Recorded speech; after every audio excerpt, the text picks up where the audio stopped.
Konya, Anatolia, 1244 AD. A man has been walking for 3 days toward nowhere. He is not lost. He is fleeing from himself. His name is Anwar the Silent, and tonight he has decided to die. The abandoned tavern on the outskirts of the city smells of ancient dust and burned wood. The sun is falling. The shadows stretch across the dirt floor like fingers reaching for something. Anwar closes his eyes. Then he hears a voice, a single question. 7 words that no one should have been able to hear in that empty place, in that moment of absolute surrender. He looks up. There is a man standing before him, a man with eyes that seem to contain entire centuries, a man whose name you already know. What Rumi told Anwar that night does not appear its oldest roots to the evidence that no one expected to find inside a 21st century laboratory. Chapter 1. The Thirst That Devours the Thirsty. Anwar had been rich once. He had 3 silk shops in the bazaar of Damascus, a wife who loved him, 2 sons who ran to embrace him every time he came home. He had everything a man could desire. And yet, every night when he closed his eyes, he felt a void so deep it ached in his chest. Do you know that feeling? That feeling that there is something more. Something you cannot name. Something that all your achievements, all your possessions, all your relationships cannot fill. The Sufis have a name for that. Shawq, the sacred thirst. And Rumi told Anwar something that night in the tavern that changed everything. Thirst is not your enemy, it is your only true friend. Because when the thirst becomes stronger than the fear of losing everything, then, and only then, are you ready for the journey. Let me tell you something that most people do not understand about spiritual awakening. It is not a beautiful experience. It is not white light and a feeling of infinite peace. It is stripping. It is the moment you realize that everything you thought you were, your name, your history, your achievements, your wounds, is not you. They are masks. Layers of identity you have accumulated like dust on an ancient mirror. And awakening is not adding more layers, it is removing them all. Sufi dervishes have a practice that most people would consider madness. It is called khalwa, solitary retreat. Some spend 40 days locked in small dark rooms. No light, no distractions, just themselves and the silence. And do you know what happens in that silence? Everything you have been avoiding for years rises to the surface. Every fear, every shame, every lie you have told yourself, every mask you have worn to survive, and you cannot escape. Because in silence there is nowhere to hide. Anwar told me, through the stories that dervishes have passed down from generation to generation, that during his 3rd day without food or water, something broke inside him. It was not dramatic. There were no lightning bolts or mystical visions. He simply surrendered. And in that surrender, he heard the voice of Rumi asking him something no one had ever asked him before. Who are you when you are no one? Think about that for a moment. Who are you when you remove your name, your profession, your family history, your traumas, your achievements? What remains? Modern scientists are beginning to discover what Sufis have known for centuries in the Masnavi. You are a drop of water that has forgotten it is ocean. But here is the part no one tells you. Remembering that you are ocean means the drop must dissolve. And that is terrifying, because the drop has spent its entire life building its identity. Its small story, its small territory of water it can call mine, and now you are asking it to let go. Anwar asked Rumi that night, how can I let go of everything I am without disappearing? And Rumi smiled. That smile the dervishes describe as the sun rising in the middle of the night. There is your mistake, said Rumi. You think you are the drop, and you are afraid of disappearing. But what you cannot see is that the drop never existed. You were always the ocean. You had simply forgotten. Some years ago, I read the... Do you see the paradox? The greatest obstacle to awakening is not your ignorance. It is your need to be someone. It is your addiction to the story of I. And here is the secret that Anwar discovered that night in the tavern. The thirst you feel, that void that no relationship, no achievement, no possession can fill, is not a problem you need to solve. It is the solution, because that thirst is the only thing in you that is real. It is the ocean calling the drop. It is God calling you back home. And the journey home begins when you stop running from that thirst and start following it. But following it means being willing to lose everything, and not metaphorically, literally. The Sufis have a saying, die before dying. They are not talking about a physical death. They are talking about dying to your idea of who you are, dying to your need for control, dying to your story, dying to everything that is not real. And when you die to all of that, something impossible happens. You are born for the first time. Anwar asked me, through the centuries, through the stories passed down in Sufi techies, something that perhaps you too are asking yourself right now. How do I know if I am ready? And Rumi answered him something that I will repeat to you exactly as he said it. You will not know, because being ready means stopping asking whether you are ready. Being ready means the thirst has grown so strong that you no longer care whether you survive. You only care about the truth. There is a Sufi practice called muraqabah, observation of the heart. It is not meditation in the modern sense. You are not trying to calm your mind or feel at peace. You are observing every thought that arises, every emotion, every impulse, every fear, every desire. And you do not judge them. You do not repress them. You do not follow them. You simply observe, as if you were a vast sky watching clouds pass through. And gradually, you begin to realize something astonishing. None of those thoughts are you. None of those emotions are you. They are things happening within you, but they are not you. So who are you? You are the space in which all of it happens. You are the consciousness that observes, and that consciousness has no beginning and no end. It has no form. It has no history. It is eternal. It is infinite. It is what the Sufis call al-haq, the ultimate reality. It is what Rumi called the beloved. It is what you have been searching for your entire life. Without realizing it has always been here. Anwar spent that first night in the tavern with Rumi in silence. They did not talk much after that first conversation. Rumi simply sat across from him and looked at him. And in that gaze, Anwar felt something he had never felt before. He felt that someone was seeing him completely. Not his mask, not his personality, not his story. He was seeing him. His essence. What he truly was beyond all the layers. And in that moment, something in Anwar began to crumble. It was not exactly pain. It was as though all the walls he had built over the years were beginning to fall. And behind those walls, there was light.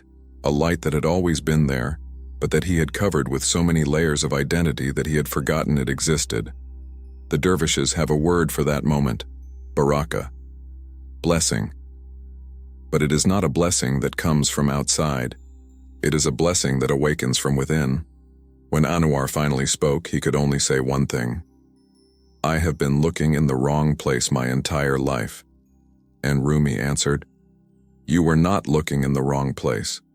You were looking with the wrong eyes, because what you seek cannot be seen with the eyes of the body. It can only be seen with the eyes of the heart. Now, before we move to the next chapter, I want you to do something. I want you to ask yourself, Chapter 2, Dying Before Dying, the Fire of Divine Love. The second night, Rumi asked Anwar something strange. Have you ever been so in love that you forgot your own name? Anwar thought of his wife, of his sons, of moments of passion and tenderness. Yes, he answered. I think so. Rumi shook his head. No, you have not. Because if you had, you would not be here. You would be dead. Anwar frowned. I don't understand. And then Rumi told him a story that would change everything. There was once a dervish who served his master for 40 years.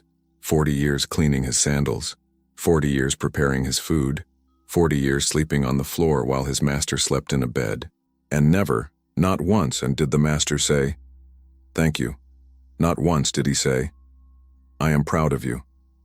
One day, emissaries arrived from India. The Maharaja had died.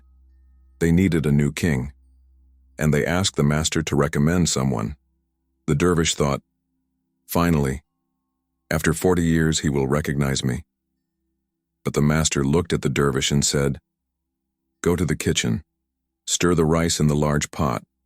I will take care of this." The dervish obeyed. He went to the kitchen. He began to stir the rice with a wooden spoon. And then something strange happened. The master appeared before him, out of nowhere, as if he had materialized from the air itself. And he said, "I will make you Maharaja of India, but with one condition. When you arrive there, you will become extraordinarily rich. You will have palaces, treasures, a family, everything a man could desire. And when that happens, I will come to visit you, and you will give me half of everything you have." The dervish, overcome with excitement, accepted. "Sultan, everything will be yours. I am your servant." "No," said the master. "I do not want everything, only half." The years passed. The dervish became Maharaja. He built 6 palaces. He accumulated vast treasures. He married a princess. They had 3 beautiful children. And one day, he received a message. "Your master is coming to visit."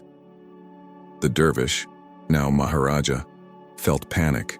He called his treasury minister. "How much gold do I have?" 1 billion pieces, Your Majesty." "Change the records. Put that I have only 1 million. "How many palaces do I have?" 6, Your Majesty." "Put 4 in my wife's name. In the records, let only 2 appear." The master arrived. He embraced the dervish. He smiled at him with that infinite love only masters possess. "Do you remember our agreement?" asked the master. "Of course," answered the Maharaja. "I have 2 palaces. One is yours. I have 1 million in gold. 500,000 pieces are yours." The master nodded. How generous. "And your wife? Your children?" "I have 3 children, master." "Then give me half." "Of course. I will give you 1, or 2 if you wish." The master shook his head. "No. An agreement is an agreement. Give me the exact half." And he drew a sword. "I will cut the 3rd one in half. 1 half for you, 1 half for me." The Maharaja cried out, "No, please, they are my children." And he drew a dagger, and he stabbed his master. In that instant, the Maharaja opened his eyes. He was still in the kitchen, still holding the wooden spoon, still stirring the rice.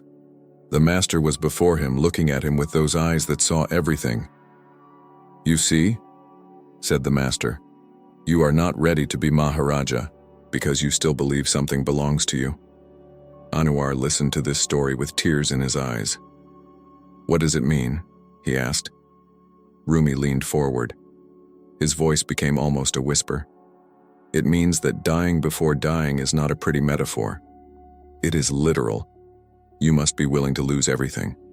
Your possessions, your family, your life, your identity, everything. And not merely be willing. You must give it all back. Because nothing is yours. It never was. Everything belongs to him. And as long as you believe something belongs to you, you cannot be free." Let me explain something that most people misunderstand about Sufism. When Sufis speak of dying before dying, they are not saying to abandon your family. They are not saying to give away all your possessions and live in a cave. They are talking about something far more radical. They are talking about releasing your attachment to those things. And releasing attachment does not mean not loving. It means loving without possessing, without needing, without clinging. Ibn Arabi, the Grand Master of Sufism, born in Mercia in 1165, explained it in a way that blew my mind when I first read it. He said that every human being is an epiphanic mirror. What on earth does that mean? It means you are a mirror in which God sees himself. Think about it. A mirror possesses nothing. It clings to no image. Images appear in it. They pass, they disappear, and the mirror remains empty, ready to reflect the next image. If you try to cling to an image, the mirror clouds over. It can no longer reflect clearly. Your ego is that cloudiness. It is the accumulation of all the images you have clung to and said, "This is me." And the process of Fana, ego extinction, is cleaning that mirror, not destroying it, cleaning it. Modern scientists are being read. You are not a drop in the ocean. You are the entire ocean in a drop. Anwar asked Rumi on that second night, "If I must die before dying, how do I do it?" And Rumi taught him his first practice, the silent dhikr. Dhikr means remembrance, but it is not a mental memory. It is an existential reminder. The practice is simple. With every inhalation you think he. With every exhalation you think lives. He lives. Not I breathe. He breathes. Not I exist. He exists. Not I love. He loves through me. Sounds simple, right? But do it for 5 minutes and see what happens. Your mind will rebel. It will say, "This is absurd. Of course it is I who breathes. I am in control." And there is the trick, because you are not in control. You never were. Your heart beats without you asking it to. Your cells regenerate without your permission. Your blood flows without your instruction. Who is doing all of that? The Sufis would say, him, the presence, the one consciousness, the real, and you, the little I that believes itself to be in control, are only a wave in that infinite ocean, a wave that temporarily forgot it is ocean.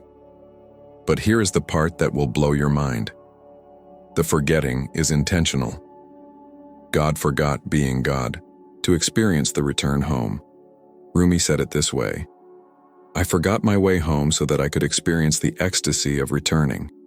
It is like the game of hide and seek you played as a child. You hid.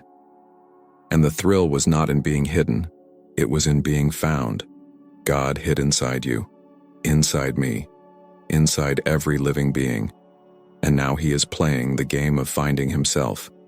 And when you find yourself, when you remember who you really are, that is what the Sufis call Baqa, permanence in God. Because Fana, ego extinction, is only half the journey. The other half is Baqa.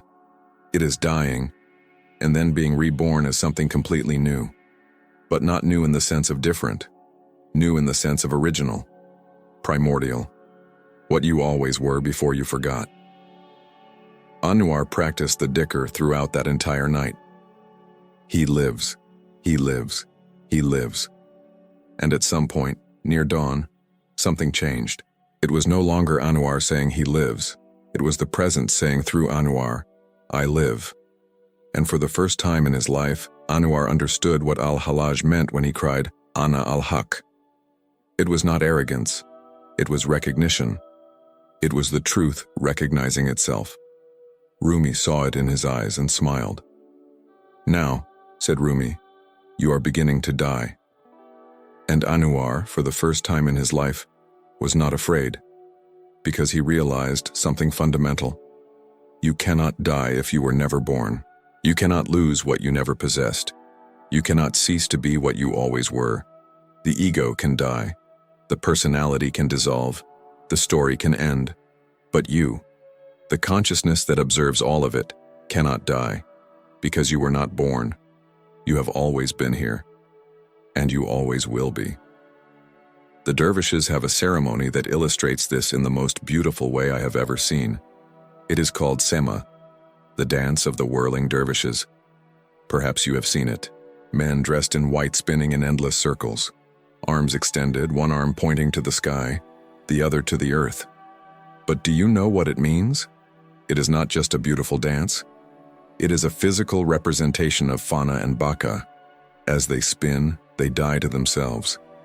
The dizziness, the loss of balance, the disorientation, All of it represents the death of the ego. Their right arm points to the sky, receiving from God. Their left arm points to the earth, giving to the world. They possess nothing. They only receive and give. They are channels, not owners. And as they spin and spin, something extraordinary happens. The center of their spinning becomes perfectly still. On the outside, everything is movement and chaos. But at the center, there is absolute stillness. That is the paradox of awakening.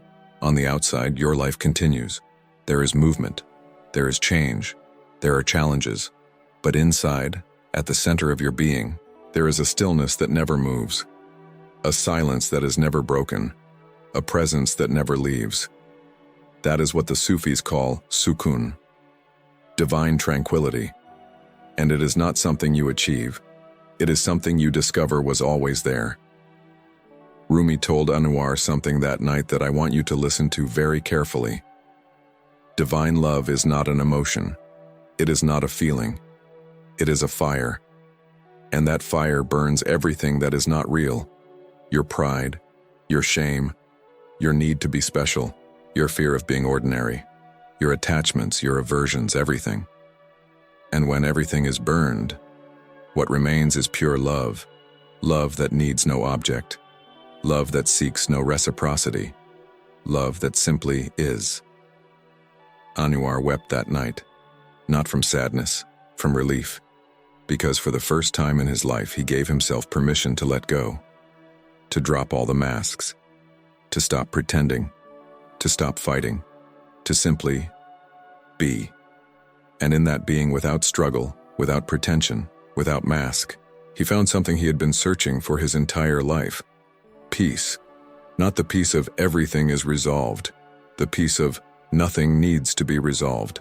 Not the peace of there are no more problems. The peace of problems are part of the game, and that is all right. The Sufis have another practice I want to share with you. It is called muhasaba, self-observation.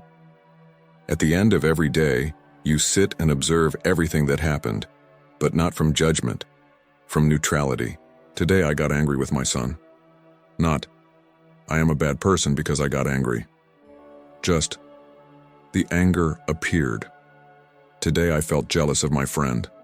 Not, I am terrible because I feel jealous. Just, the jealousy appeared. Do you see the difference? You are not the anger. You are not the jealousy. They are things that pass through you, like clouds passing through the sky. The sky does not become a cloud. It only lets them pass. And gradually, day by day, you begin to identify less with the clouds and more with the sky. Anwar asked, "How long does this process take?" Rumi laughed. "As long as it takes you to stop asking how long it takes. Because the ego wants a plan. It wants to know, if I do X for Y amount of time, I will get Z result. But awakening does not work that way. It is not an achievement. It is a surrender. And you cannot schedule a surrender. You can only surrender. But there is good news. Once you begin to surrender, once you begin to let go, the universe begins to conspire to help you. You begin to notice synchronicities. You begin to encounter people who reflect back exactly what you need to see. You begin to have experiences that seem designed specifically for you. Because in reality, they are. Everything is designed specifically for you. Because everything is Him. There are no accidents. There are no coincidences. There is only presence. Presence playing with itself. Presence hiding and seeking itself. Presence forgetting and remembering itself. And you, the small you believe yourself to be, are part of that divine game. Anwar fell asleep that night for the first time in 3 days, and he dreamed. He dreamed he was a wave in the ocean, and the wave was afraid of dying, because it thought, if I crash against the shore, I will cease to exist. And then it heard a voice, the voice of the ocean. "Fool," said the ocean, "you are not the wave. I am the wave, and I do not die, I only change form." When Anwar awoke, Rumi was sitting before him, looking at him with those eyes that saw everything. "You are ready," said Rumi. "For what?" asked Anwar. "For the wound," answered Rumi. And Anwar did not yet understand what he meant, but he was about to find out. Because the next step of the journey was not to rise, it was to descend, to the place he had most been avoiding his entire life, the place of his deepest pain, the place of his greatest wound. Because as Rumi was about to reveal to him, the wound is not the problem, the wound is the portal. Chapters 1 and 2 complete. Continuing with chapters 3 and 4, Chalice took Anwar to a strange place. It was not a temple, not a mosque, not any sacred site. It was a cemetery. They walked among the graves in silence. The sun was just beginning to rise, painting the sky in orange and purple. Finally, Rumi stopped before a particular grave. It had no name, only a simple stone slab. "My master is buried here," said Rumi. "Shams of Tabriz." And for the first time since Anwar had known him, he saw tears in Rumi's eyes. "When Shams disappeared," continued Rumi, his voice trembling, "I thought I was going to die, literally. I felt my heart split in two. I spent months searching for him everywhere, asking every traveler, 'Have you seen a man with wild eyes and an impossible smile?' And no one had seen him." Rumi sat before the grave. Anwar sat beside him. "For months," continued Rumi, "I could not eat, I could not sleep. I could only walk in circles like a man possessed, crying out the name of Shams. My family thought I had gone mad. My students abandoned me. I was left alone with my pain. And then, one night, something changed." Rumi closed his eyes. A tear rolled down his cheek. "I realized that Shams had not gone. He never left. Because what I loved in Shams was not his body, not his physical presence. It was the presence that shone through him, and that presence is everywhere. My wound became my door." And then Rumi said something that engraved itself on my soul. "The wound is the place where the light enters you." Think about that for a moment. Not in spite of your wound. Not after you heal your wound. Through your wound. The wound itself is the door. This goes against everything modern culture teaches us. We are told, heal your wounds, overcome your trauma, be positive, look forward. But the Sufis say something completely different. They say, do not flee your wound, enter it, because inside it is hidden the key to your liberation. Let me tell you a real story that happened some years ago. I met a woman named Layla.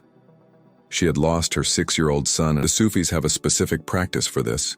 It is called muraqaba al-qalb, observation of the heart. It is different from the dhikr I mentioned before. In this practice, you sit in silence. You place your hand over your heart, and you ask, what needs to be felt? Not, what needs to be resolved? Not, what needs to be changed? Just, what needs to be felt? And then you wait.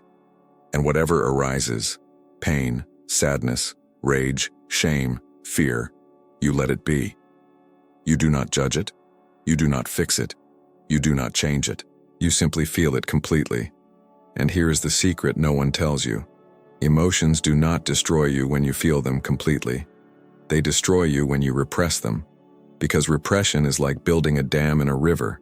The pressure builds and builds and builds until the dam breaks. And when it breaks, everything comes rushing out at once. But if you let the river flow, there is no pressure, there is no rupture, only flow. Anwar asked Rumi that morning in the cemetery, why does God allow suffering? If he is love, why is there so much pain in the world? And Rumi told him a story from the Masnavi. There was once a man who had a beautiful garden, and at the center of the garden was a rose bush. The rose bush produced the most beautiful roses anyone could imagine. But the man noticed something strange. The most beautiful roses always grew on the branches he had pruned most severely. The branches he had not pruned produced small, weak, scentless roses. But the branches he had cut almost back to the trunk, those produced spectacular roses. "Do you see?" said Rumi. "Suffering is God's pruning. It is not punishment. It is gardening. He is cutting away everything you do not need so that you can truly flourish." And then he added something that left me speechless. "But there is something to understand. God does not cause suffering. The world with its transitory nature causes suffering. God simply uses that suffering to awaken you. It is like the lotus. The lotus grows in mud, in dark, dirty water, but it uses that mud as nourishment, not in spite of the mud, thanks to the mud. Without mud, there is no lotus." Scientists are beginning to discover something fascinating. Read about fire in a book. Marifa, experiential knowledge. You can touch fire and be burned. Haq, realized knowledge. You can become fire. Suffering takes you from ilm to marifa, from knowing about impermanence to experiencing impermanence. And that experience is what breaks the ego. Because the ego lives in the illusion of control. If I do everything right, I will be safe. If I avoid risk, I will not suffer. If I build enough walls, nothing will hurt me. But suffering penetrates all walls. It arrives despite your best efforts, and it shows you the truth. You have no control. You never did. And that truth, though terrifying at first, is liberating. Because if you have no control, you do not have to carry all the responsibility either. You can relax. You can trust. You can surrender. Anwar told Rumi something that he had never told anyone. When he was 15 years old, his younger brother drowned in a river. Anwar was there. He watched it happen, and he could not save him. For 30 years, he had carried that guilt. "I should have been faster. I should have seen the danger. I should have saved him." And Rumi listened in silence. When Anwar finished, Rumi asked, "Can you save him now?" Anwar, confused, answered, "No, he is already dead." "Exactly," said Rumi. "Then why carry something you cannot change?" "But it was my fault." "Was it? Or was it what had to happen?" Anwar grew furious. "How can you say that? He was only a child." And Rumi answered him with a devastating gentleness. "I am not saying it does not hurt. I am not saying it is not a tragedy. But I am saying that carrying guilt for something that has already passed is like trying to change the past. And that is impossible. The only thing you can do is feel the pain, completely, without resistance. And let that pain open you. Because inside that pain is hidden the compassion you need to live." Anwar wept. And this time it was not a weeping of resistance. It was a weeping of surrender. For the first time in 30 years, he let the pain pass through him completely. And when he finished weeping, something strange happened. He felt peace. Not because the pain disappeared, but because he stopped fighting it. The dervishes have a saying, "Paradise is surrounded by things we do not like, and hell is surrounded by things we like." What does that mean? It means the path to awakening passes through the things you most avoid. Your fears, your shames, your wounds, not around them, through them. And hell and the continuous suffering comes from pursuing only what you like and avoiding what you do not, because that pursuit never ends.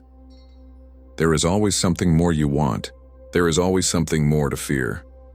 It is the hamster wheel that never stops. But when you enter your wound, when you stop running, when you feel completely what you have been avoiding, the wheel stops, and you discover something impossible. Inside the wound is the seed of your greatest gift, something that happened, something that did not happen, something that was said, something that was not said, a loss, a rejection, a betrayal, an abandonment, and you have been carrying that wound your entire life, building walls around it, avoiding touching it, distracting yourself every time it threatens to rise to the surface. But what if that wound is not your curse? What if it is your blessing? What if it is exactly what you need to awaken? Rumi told Anwar something more that morning in the cemetery. There are two kinds of pain. Pain that closes you, and pain that opens you. The pain that closes you is the pain you resist, the pain you judge, the pain you are ashamed to feel. The pain that opens you is the pain you accept, the pain you feel completely, the pain you honor as a teacher. And you choose, in every moment, is this pain going to close me or open me? There is a specific Sufi practice for working with wounds. It is called tawbah, usually translated as repentance, but it is far deeper than that. Tawbah means returning to yourself, returning to God, returning home. The practice is simple. You sit before your wound. You do not avoid it. You do not judge it. You simply ask it, "What did you come to teach me?" And you listen, not with your mind, with your heart. And sometimes the answer comes immediately, and sometimes it takes years, but it always comes. Anwar practiced this with the wound of his brother. He sat in silence. He placed his hand on his heart and asked, "What did you come to teach me?" At first he only felt the familiar pain, the guilt, the shame. But he stayed with it, without judging it, without pushing it away. And then slowly, something emerged. A soft voice, almost a whisper. "I came to show you that you have no control. I came to teach you that life is fragile. I came to open your heart so that you could feel compassion for others who suffer." Anwar wept, but this time, they were different tears, tears of gratitude. And that relationship is everything. Ibn Arabi called them the epiphanic mirrors. Every experience, especially the painful ones, is a mirror in which God reveals himself, not in spite of the pain, through the pain, because pain shatters illusions. It shows you what is real, and what is real always brings you closer to God. When Anwar and Rumi returned from the cemetery, the sun was already high. Anwar felt different, lighter, more open, more alive, as though something heavy he had been carrying for decades had finally fallen from his shoulders. "What comes next?" asked Anwar. Rumi smiled. "Now that your wound has become a door, now that the light can enter, it is time to empty the chalice, because a heart full of pain cannot be filled with love. But an empty heart can contain everything." And Anwar did not yet know what that meant, but he was about to find out, because the next step of the journey was the most radical of all, the step that separates curious seekers from the fully awakened mystics, the step of total emptying. Chapter 4. The Heart as Empty Chalice. On the fourth night, Rumi did something unexpected. He asked Anwar to bring a glass. Anwar found an old ceramic cup in the tavern and handed it to Rumi. Rumi filled it with water to the very brim, completely full. "Now," said Rumi, "add more water." Anwar tried, but the water simply overflowed and fell to the floor. "I cannot," said Anwar. "It is full." Rumi nodded. "Exactly, and that is how your heart is. Full of desires, full of fears, full of stories, full of identity, full of I want and I don't want, full of attachments and aversions. And how can God pour himself into a heart that is already full?" Then Rumi tipped the glass. The water fell to the floor. The glass was empty. "Now," he said, "it is ready." And Anwar understood. It was not about adding more knowledge. It was not about accumulating more spiritual experiences. It was about emptying, about letting go, about creating space. There is a concept in Sufism that is difficult to translate: fakir. Literally, it means poverty, but it is not material poverty. It is spiritual poverty, spiritual emptiness, and the Sufis consider it the greatest wealth. Why? Because only what is empty can be filled. Only the poor can receive. Only what has nothing can have everything. Jesus said it, "Blessed are the poor in spirit, for theirs is the kingdom of heaven." The mystics of every tradition understood it.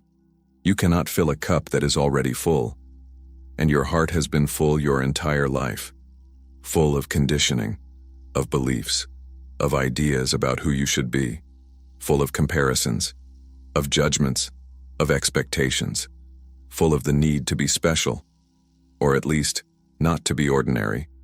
And all that filling has left a worse emptiness, the emptiness of not knowing who you really are. Rumi taught Anwar a practice that night that changed everything. It is called dhikr of the heart. It is different from the dhikr mentioned before. This one is not done with words. It is done with pure presence. The practice is this. You sit in silence. You close your eyes. You place your attention on your heart, not the physical heart, the spiritual heart, the center of your chest, and you simply remain there, without thinking, without analyzing, without doing anything, only pure presence in your heart. And if thoughts appear, and they will, you do not follow them. You do not repress them. You let them pass like clouds, and you return to the heart. Again and again. Heart, clouds, heart, clouds, heart. And eventually, something extraordinary happens. The clouds begin to space out. The intervals between thoughts grow longer. And in those intervals, there is silence. Not the silence of absence of noise. The silence of full presence. A silence that is alive, vibrant, conscious. And in that silence, you begin to feel something you cannot name. Something that was always there, but that you had covered with so much noise you could not perceive it. The Sufis call it the presence. Not God up there, God in here, at the center of your heart, at the center of your being, at the center of everything. Anwar practiced this for hours. At first it was difficult. His mind would not be quiet. Am I doing this right? How much longer? Why do I feel nothing? Perhaps I am not spiritual enough for this. But Rumi had warned him. The first 1,000 thoughts are the loudest. Let them pass. They are not real. They are only the ego, frightened of losing its throne. Because that is what is happening when you meditate deeply. The ego is losing its control. And it does not go quietly, it goes screaming. But if you do not feed those screams, if you pay them no attention, eventually they tire, and they go quiet. And then, silence, around midnight. Suddenly, the thoughts stopped. Not because he stopped them, they stopped on their own, like a river that ceases to flow. And in that silence, he felt something. It was not an emotion, it was not a thought. It was like pure presence, consciousness conscious of itself, without object, without subject, just being. And in that moment, Anwar understood something he had never understood before. Everything he had been searching for had always been here, not in the future, not in some spiritual achievement, not in some extraordinary mystical experience. Here, now, in the silence of the heart. When Anwar opened his eyes, Rumi was smiling. You saw, he said simply. Anwar nodded, unable to speak, because how do you describe something that is beyond words? How do you describe the ocean to someone who has only ever seen drops of water? The Sufis have a phrase for this. He who tastes knows. You cannot understand wine by reading about it. You have to taste it, and once you taste it, you no longer need anyone to convince you know. But here's the challenge. That taste, that glimpse of pure presence, is only the beginning. Because one thing is to feel that presence in deep meditation, in silence, in isolation. And something completely different is to maintain that presence in the middle of the chaos of daily life. When your child cries, when your boss criticizes you, when you lose money, when someone betrays you, that is where the practice becomes real. Rumi explained to Anwar, what you just experienced is what we call hal, a spiritual state. It is a gift. It comes to you without effort, but it also leaves without effort. What we seek is maqam, a spiritual station, something that remains, something that becomes your new home. And the only way to turn a state into a station is to live it. Not only in the cave, not only in meditation, but in every moment, in every act, in every breath. The dervishes have a beautiful practice for this. It is called adab, sacred presence in the everyday. The idea is simple but profound. Every ordinary act becomes a ritual. Washing a glass is not just washing a glass. It is an opportunity to be completely present. You feel the cold water. You watch how it slides over the ceramic. You hear the sound of the water falling. You are not thinking about the past. You are not planning the future. You are only washing the glass. Completely, totally, absolutely. And in that totality is God. Not as a concept, as living experience. There is a Zen master who said something similar. When you walk, walk. When you eat, eat. When you wash the dishes, wash the dishes. Sounds simple, right? But try it.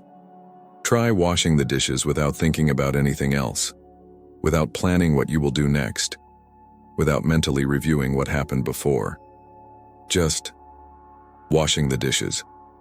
You will discover it is nearly impossible, because your mind is trained to be everywhere except here. But that is exactly the practice. Returning, again and again, to here, to now, to this. Anwar asked Rumi, "How can I empty my heart when there is so much I want? I want to see my family. I want to know if they are well. I want to return to my life."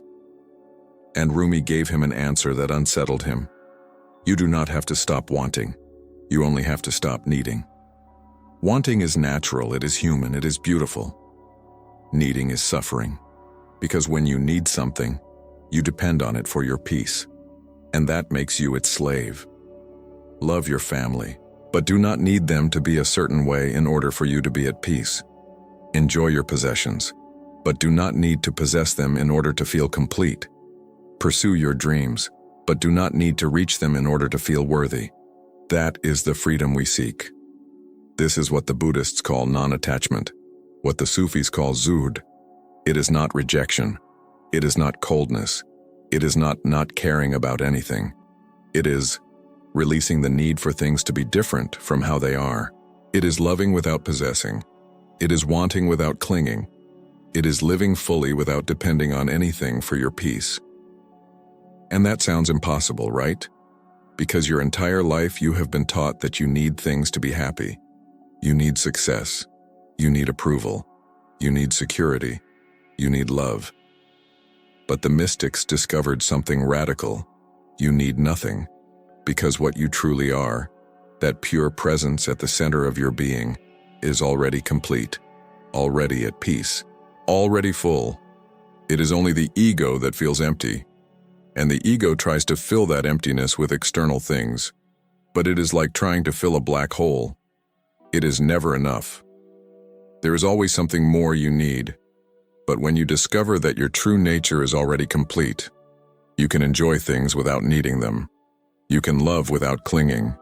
You can live without desperation. Rumi taught Anwar a specific practice for this. At the end of each day, before sleeping, you make a mental list. List everything you have. Your health, your family, your food, your shelter. And then ask yourself, if I lost this tomorrow, could I still be at peace? It is not a theoretical question.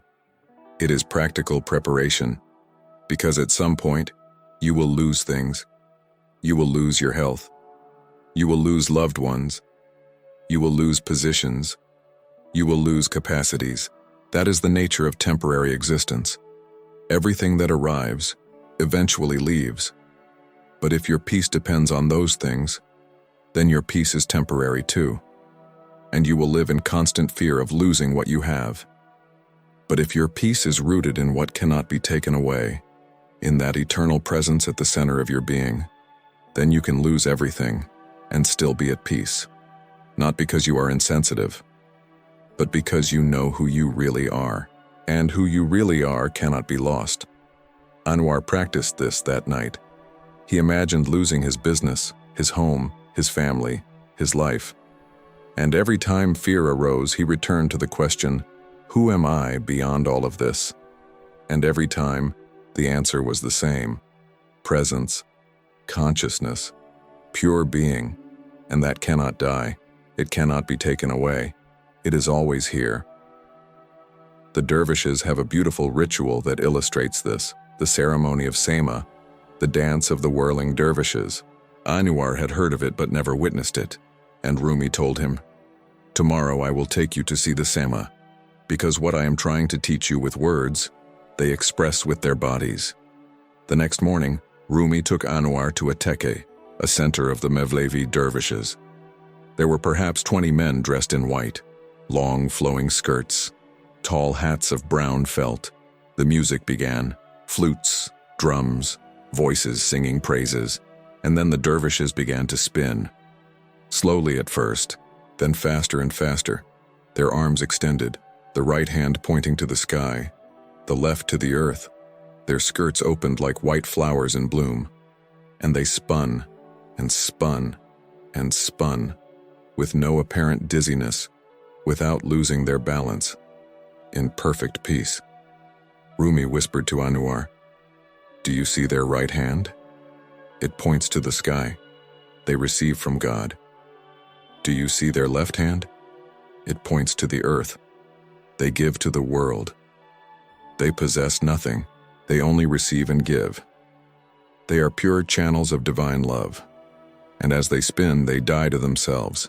The dizziness represents the death of the ego, the loss of orientation, total surrender. But look at their center. Look at the axis around which they spin. It is perfectly still. That is the paradox. On the outside, everything is movement. On the inside, everything is stillness. On the outside, they participate in the world. On the inside, they rest in God." Anwar watched, transfixed. And then he understood something profound. He did not have to renounce his life. He did not have to abandon his family or his business. He only had to find that stillness at the center, that unmoving point around which everything else could spin. And from that stillness, he could do everything he needed to do, but without need, without desperation, without fear. The ceremony lasted an hour. When it ended, the dervishes bowed. They placed their right hand over their heart, and they returned to ordinary life, without drama, without fanfare, just silence. Rumi told Anwar, "That is Baqa, permanence in God. It is not remaining in eternal ecstasy.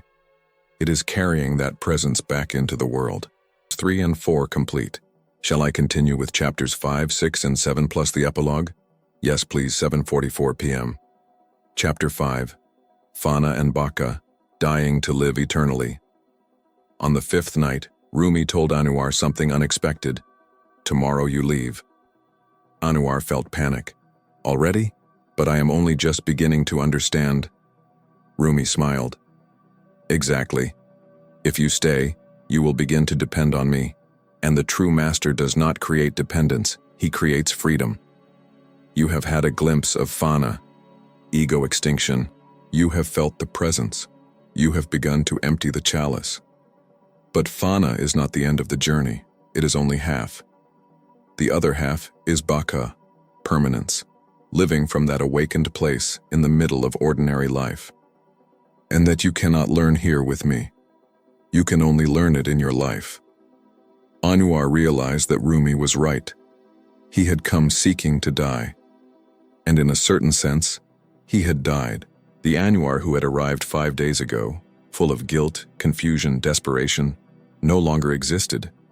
Something in him had been burned in the fire of divine love, but something new was being born, something that did not yet have a name. Rumi explained, "Fana is the death, Baqa is the resurrection. But you do not resurrect as who you were, you resurrect as who you really are. And who you really are has no name, no history, no limits. It is pure presence taking human form. It is God experiencing himself through your eyes." Ibn Arabi wrote about this extensively. He said there are 3 levels of realization: Fana fi Sheikh, extinction in the master, when the student becomes so receptive that he disappears into the teachings; Fana fi Rasul, extinction in the prophet, when the practitioner embodies the prophetic qualities; Fana fi La, extinction in God, when nothing remains except the divine presence. And after Fana comes Baqa, Baqa biya, permanence in God. When you return to the world, but no longer as the ego, you return as an instrument of the divine. It does not mean you become God. It means you realize you were never separate from God. The drop does not become the ocean. The drop discovers it was always the ocean. Rumi told Anwar a final story. There was once a man who spent 40 years in a cave meditating. He reached states of deep ecstasy. He had visions. He experienced divine union. He considered himself a saint. One day he came down from the mountain to share his wisdom with the world. In the marketplace, someone accidentally bumped into him, and the saint flew into a rage. "Watch where you are going, you fool." In that moment he realized 40 years of meditation, and one bump was enough for the ego to reappear. His Fana had been real, but there was no Baqa. Because Baqa is not being at peace only in the cave. It is being at peace in the marketplace. It is not loving God only in meditation. It is seeing God in the person who bumps into you. It is not feeling at one with the universe only in special moments. It is not a temporary state you achieve, a new way of being that becomes your default. Rumi gave Anwar 3 final practices to take home. First, the constant reminder. At any moment of the day, no matter what you are doing, ask yourself, am I present now? Do not make it a judgment, only a reminder. If you realize you were lost in thoughts, perfect. That realization is presence. If you realize you were already present, perfect. Celebrate that moment. Regardless of the answer, the simple act of asking brings you back to now. Second, seeing God in everything. This sounds mystical, but it is pure practice. When you see someone, your child, your employee, a stranger in the street, ask yourself, what would happen if this person were God in disguise? Not as a belief, as an experiment. How would it change the way you treat them? How would it change the way you listen to them? How would it change the way you judge them? Third, moment-to-moment surrender. Every time something does not go as you expected, practice saying internally, "Thy will be done, not mine." Not from resignation, from trust.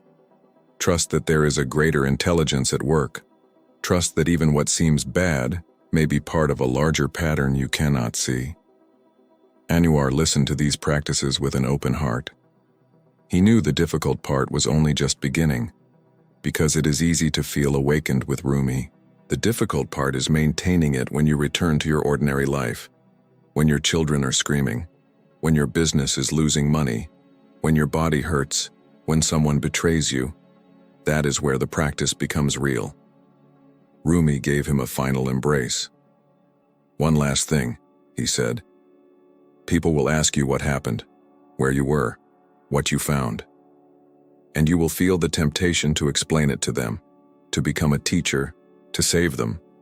Do not do it. Live from the awakened place, silently, humbly, and those who are ready will recognize you, not by your words, by your presence, because awakening is not taught. It is transmitted, from heart to heart, in silence." Chapter 6. The Invisible Dance, Living from Presence. Anwar returned to Damascus, to his wife, to his children, to his business. And externally, everything seemed the same. The same dusty streets he had walked 1,000 times, the same scent of spices and freshly baked bread floating from the bazaar, the same voices of vendors hawking their goods, the same relentless midday sun. But internally, Anwar had died, and something new had been born in his place, something that did not yet have a name, something that did not need a name. His wife, Salima, received him at the door. There was worry in her eyes. 5 days without news. 5 days in which she had imagined the worst. "Where were you?" she asked with that mixture of relief and reproach that only a worried wife can express. Anwar looked at her, really looked at her. Not as he used to, with that distracted gaze of someone thinking about other things while pretending to listen. He looked at her with total presence, and in that gaze, Salima felt something she had not felt in years. She felt that her husband was there, completely there. Not physically, which he always had been, but in a deeper way, a more real way. As though for the first time in 15 years of marriage, her husband was truly seeing her. "I was learning to die," answered Anwar softly. Salima frowned. "To die? Are you sick? Did you go to some strange healer?" Anwar smiled. That new smile Salima did not recognize. A smile without weight, without agenda, without any need to explain or convince. "I am not sick. I am more alive than I have ever been." And he embraced her, not as he used to, with that automatic ritual embrace given because it is expected. He embraced her completely, feeling every point of contact, feeling her warmth, her breathing, her presence. And Salima, bewildered, let herself be embraced. And in that embrace she felt something she could not name. Peace. As though her husband's arms were a shelter she had never noticed before. The children came running. Hassan, 7 years old, and Amira, 5. "Papa, Papa, where were you? We missed you." They threw themselves at him with that frantic energy only children have. And Anwar knelt down. He brought himself to their level. He looked them in the eyes. And for the first time in his life as a father, he truly saw them. Not as his children, not as extensions of his ego, not as projects to be molded. He saw them as complete beings, unique, divine, small oceans disguised as waves. "I missed you so much," said Anwar, and tears came without warning. They were not tears of sadness, they were tears of gratitude. Because for the first time, he could see the miracle of what he had before him. Hassan grew frightened seeing his father cry. "Are you sad, Papa?" "No, son. I am complete." Hassan did not understand the word, but something in him recognized the truth of it. Ordinary life becomes extraordinary. The first days were strange. Anwar did the same things he had always done. He woke early, had breakfast with his family, walked to the bazaar, opened his silk shop, attended to customers, negotiated prices, returned home at dusk. Externally, the routine was identical, but internally, everything was completely different. Before, when he walked to the bazaar, his mind was somewhere else, thinking about debts to collect, worrying about the competition, planning the day, mentally reviewing past conversations. Now, when he walked, he simply walked. He felt each step. He felt the earth beneath his feet. He felt the air on his skin. He heard the sounds of the city waking. He saw the colors of dawn painting the stone walls. And in that simplicity, there was a fullness he had never experienced. He was not trying to get anywhere. He was only walking. And the walking itself became meditation. In the bazaar, when a customer entered his shop, Anwar received them differently. Before, he saw the customer as a means to an end, a transaction, an opportunity for profit. Now he saw the customer for what they truly were, another human being, another manifestation of the divine, another ocean disguised as a wave. And something extraordinary began to happen. The customers felt it. They felt that Anwar was not trying to sell them anything. They felt that he was genuinely there for them, that he truly listened, that he truly cared. And paradoxically, sales increased. Not because Anwar was trying to sell more, but because his presence was magnetic. People wanted to be near him. They wanted to buy from him not because his silks were better than the competition, but because something in them felt seen, recognized, honored. The difficult customer. One day, a particularly difficult customer arrived. A caravan merchant named Rashid, known for being aggressive, miserly, impossible to please. He entered Anwar's shop like a storm. "I bought silks here 2 months ago. You told me they were the finest quality. And look at them. They faded in the first wash." He threw the silks onto the counter in fury. Before Anwar would have become defensive, he would have argued, would have explained that the customer had probably washed them incorrectly, would have protected his ego. But now, Anwar simply listened. He looked directly into Rashid's eyes, and he saw beyond the rage. He saw the fear behind the rage. He saw a man who was probably having financial difficulties, who was under pressure, who needed someone to blame. And instead of defending himself, Anwar said something unexpected. "You are right." Rashid blinked, thrown off balance. "What?" "You are right. I sold you silks that did not meet your expectations, and I am deeply sorry. Take these." Anwar brought out the finest silks he had, silks worth twice what Rashid had paid. "No charge. And if these do not meet your expectations either, come back, and I will give you others." Rashid was speechless. No one had ever spoken to him like that. No one had ever acknowledged his complaint without a fight. His rage dissolved like salt in water. I don't know what to say." "You don't have to say anything," answered Anwar with a smile. "I only hope these silks serve you better." Rashid took the silks, confused, and left the shop in silence. 3 days later he returned, this time without rage, with humility. "No one has ever treated me the way you did," he said. "I have been a difficult man my entire life, and everyone has responded with more hardness. But you gave me softness when I brought thorns. I want to apologize, and I want to be your regular customer, whether or not you are the cheapest in the bazaar." Anwar bowed his head. "You have no need to apologize, and you will always be welcome." That evening, Rashid became not only a regular customer, but one of the greatest promoters of Anwar's business. But that was not what mattered. What mattered was that Anwar had discovered something fundamental.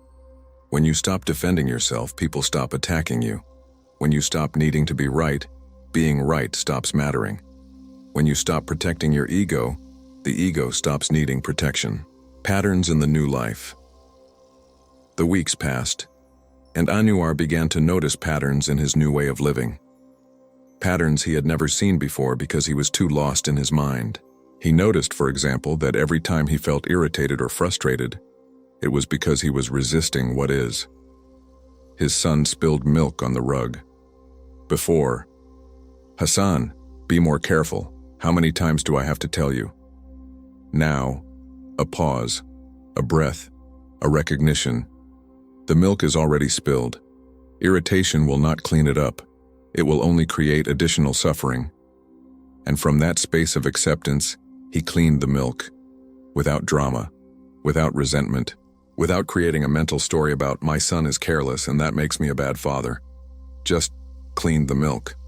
And Hassan, instead of feeling ashamed and defensive, said, "Sorry, Papa, I'll help you." And together, they cleaned it up. And what could have been a moment of conflict became a moment of connection. Anwar also noticed something about time. Before, he always felt he did not have enough of it. He rushed from one thing to the next, constant multitasking, mind always in the future or the past. I have to do this, then that, then the other. And paradoxically, the more he tried to do, the less he accomplished, because he was so scattered that nothing received his full attention. Now he did fewer things, but everything he did completely. When he spoke with a customer, he only spoke with that customer. He was not thinking about the next one. He was not planning dinner. He was only there. And he discovered something astonishing. When you are completely present in what you are doing, time expands. Not because there is more time, but because you are not wasting time in mental resistance, in distraction, in doing 5 things at once, and none of them well. You are doing one thing, completely. And that is enough. The child of the street. One day, as he was closing the shop at dusk, a street child approached him, dirty, ragged, with those eyes that have seen too much too soon. "Sir, do you have any bread? I haven't eaten in 2 days." Before, Anwar would have felt complication. Is this really a poor child or is it a trick? If I give to him, will more come? How much should I give? What will the other merchants think if they see me giving alms? Shouldn't I teach him to work instead of beg? all that mental narrative that justifies inaction. But now, Anwar simply saw a hungry child, without story, without judgment, without analysis. "Wait here," he said. He went into his shop. He took out bread, dates, cheese, and he gave it to the child. The child took the food with enormous eyes. "Why are you so kind to me? No one is kind to me." And Anwar knelt down. He looked the child in the eyes and said something that surprised even himself. "Because when I look at you, I do not see a street child. I see God in disguise." The child did not understand the words, but something in him felt the truth of them. Something in him felt seen for the first time, not as rubbish, not as a nuisance, not as a problem, but as what he truly was: sacred. The child left with the food, and Anwar remained there in the empty street at dusk, and understood something that Rumi had told him, but that he only now understood viscerally. When you serve the least of these, you serve me. It was not a pretty moral, it was a literal truth. Because if everything is God in disguise, then every interaction is sacred. Every person is a walking temple, and every act of service is worship. The transformation noticed. Months passed, and Anwar's transformation did not go unnoticed. His wife Salima noticed that her husband no longer complained. Before, there was always something to complain about. The weather, difficult customers, taxes, competitors, the economy. Now, silence. Not because everything was perfect, but because Anwar had stopped needing things to be perfect. One day, Salima gathered the courage to ask him, "What happened in those 5 days? Where did you really go?" Anwar was washing a glass in the kitchen. He paused.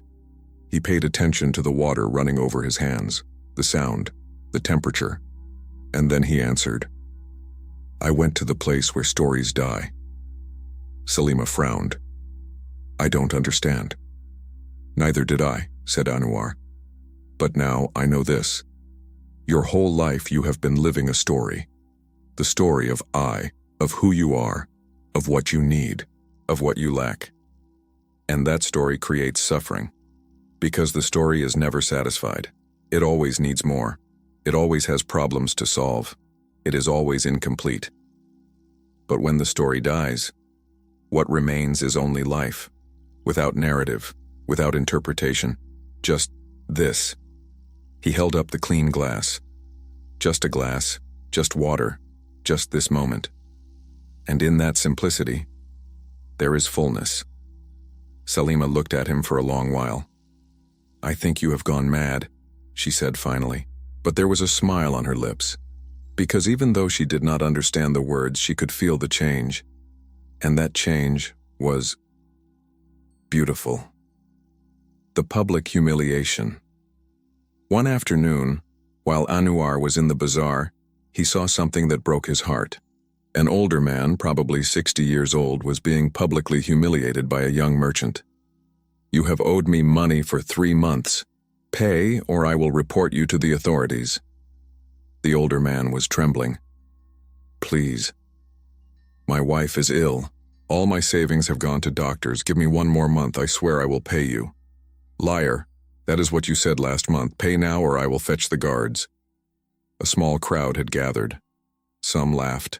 Others watched with pity but did nothing. And Anwar felt something move in his chest. It was not exactly rage. It was compassion. Compassion for the older man being humiliated, but also compassion for the young merchant, who was obviously acting from his own pain and fear. Anwar stepped forward. "How much does he owe?" he asked calmly. The young merchant looked at him with suspicion. 50 dinars. What is it to you?" "Here they are." Anwar took out a pouch and counted 50 dinars. The older man looked at him with tears in his eyes. "Sir, I cannot accept this from a stranger."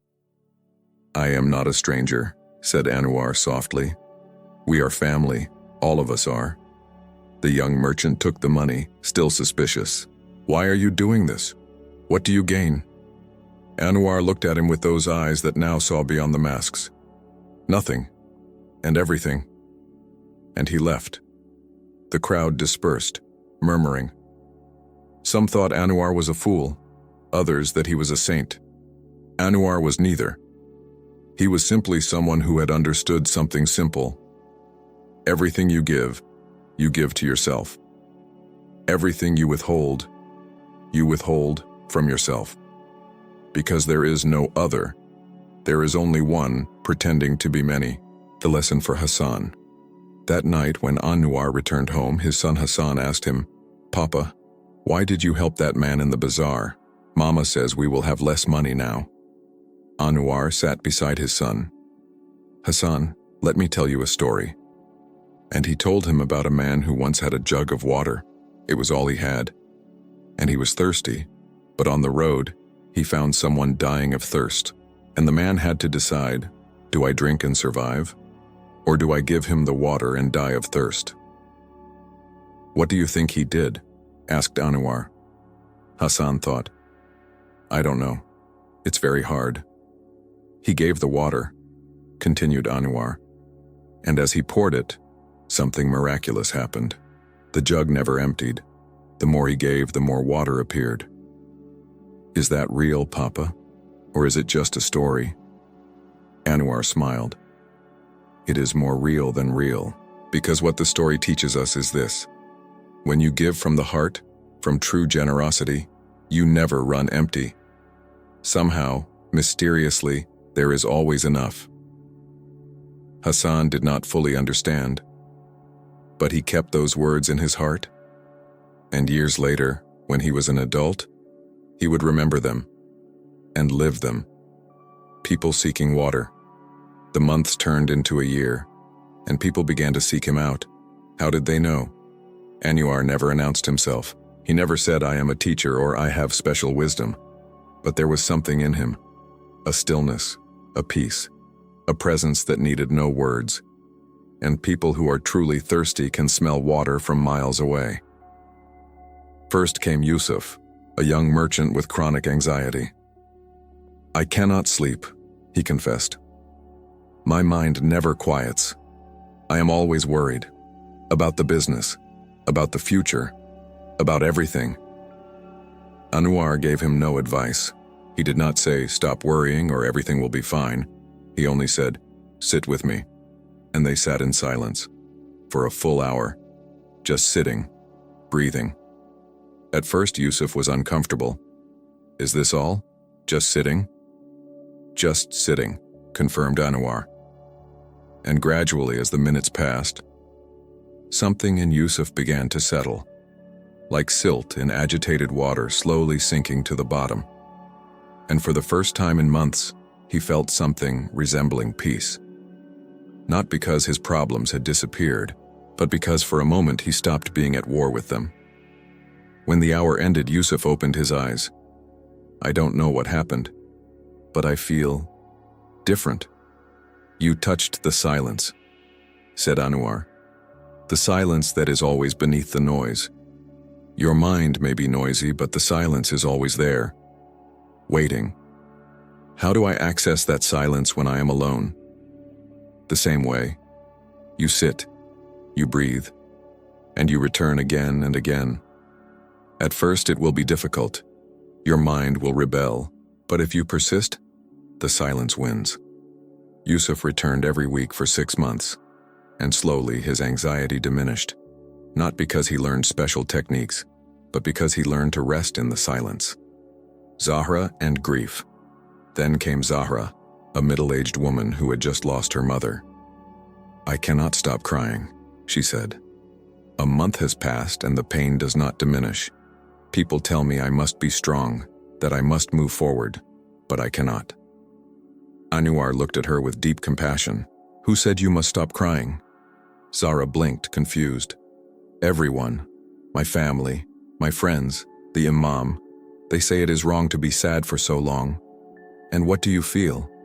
"I feel that I need to cry, that if I do not cry, something inside me will break."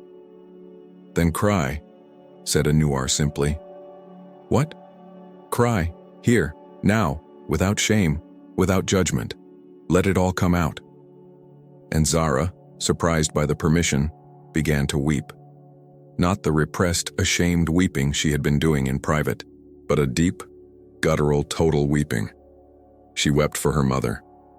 She wept for all the words left unspoken. She wept for the void that would never be filled. And Anwar simply stayed there, without trying to fix her, without trying to console her, without trying to stop her weeping, just holding her with his presence. After 20 minutes, the weeping subsided, and Zara lifted her head.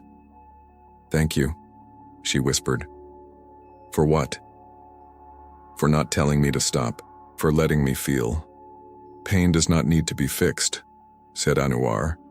"It needs to be felt, completely, without resistance. And when you feel it completely, it passes. It does not disappear, but it no longer controls you." Zara nodded, understanding something no one had ever taught her. Pain is not the enemy. Resistance to pain is the enemy. The old dervish. One day, an old dervish came to his shop. He bought nothing. He simply sat in a corner and observed. Anwar offered him tea. The dervish accepted. They drank tea in silence. And in that silence, Anwar felt something.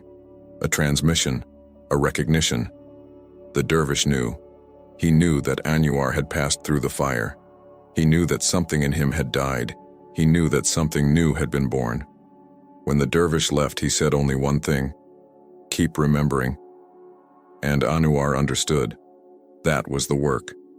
Not to reach illumination once and be done, but to remember, moment to moment, day by day.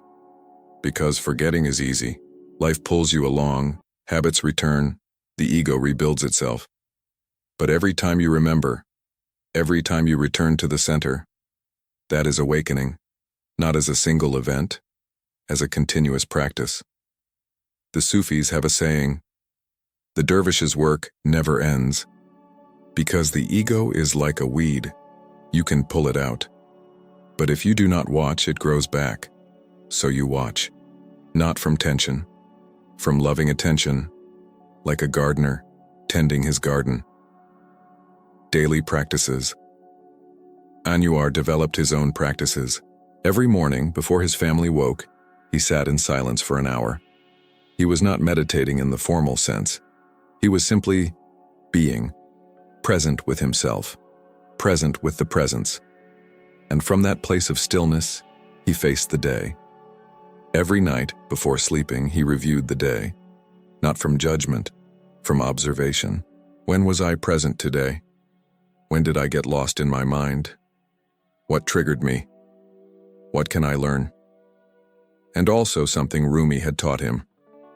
What gift was there today that I did not recognize in the moment? Because there are always gifts. There is always beauty. There is always grace. But you have to be present to see it. If you are lost in thoughts, you miss it. He also began to practice what he called the sacred parentheses. During the day, at random moments, he would stop. Completely, for 30 seconds, no matter what he was doing. He stopped. He took 3 deep breaths and asked, "Am I here?" And if the answer was no, if he realized he had been lost in thoughts, in worries, in the past or the future, he simply returned to the body, to the breath, to the present moment, and then continued with what he was doing, but from presence, not from autopilot. These small parentheses, these micro-awakenings throughout the day, changed everything, because awakening is not something that happens once. It is something you practice 1,000 times a day. Every time you return, every time you remember, every time you choose presence over distraction. Hassan's question. One day, his son Hassan asked him, "Papa, why are you always so calm now?" Anwar did not know what to answer. How do you explain Fana to a 7-year-old child? Finally, he said, "Because I learned that everything passes, the good things, the bad things, everything passes.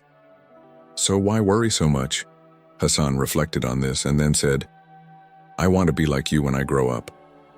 Anwar smiled, and thought of Rumi's words. Awakening is not taught, it is transmitted. You cannot teach someone to be present, but you can be presence, and that presence transmits itself, like a tuning fork making another tuning fork vibrate, like a candle lighting another candle, without words, without concepts, without techniques, just being, and those who are ready will feel it, and something in them will awaken. The night of the storm. One night there was a terrible storm, winds that threatened to tear off the roof, thunder that made the walls tremble, rain falling as if the sky were emptying itself. Salima was terrified. The children were crying. And Anwar was sitting in the center of the room, in silence, in peace. "How can you be so calm?" Salima cried over the noise of the storm. "The house could collapse." Anwar looked at her with those eyes that now saw beyond fear. "It could," he said calmly. "And if it does, it does. But terrifying ourselves now will not prevent it from collapsing. It will only create more suffering." "Then what do we do?" asked Salima with tears in her eyes. "We are here, together, present. And if the house collapses, we will face that when it happens. But right now, in this moment, we are all right." Anwar extended his arms. "Come." Salima and the children nestled against him, and sitting there in the center of the storm, something extraordinary happened. The fear did not disappear, but it transformed. It transformed into shared presence, into connection, into love. And when the storm passed, the house intact, Hassan said something that surprised everyone. "That was the best storm of my life."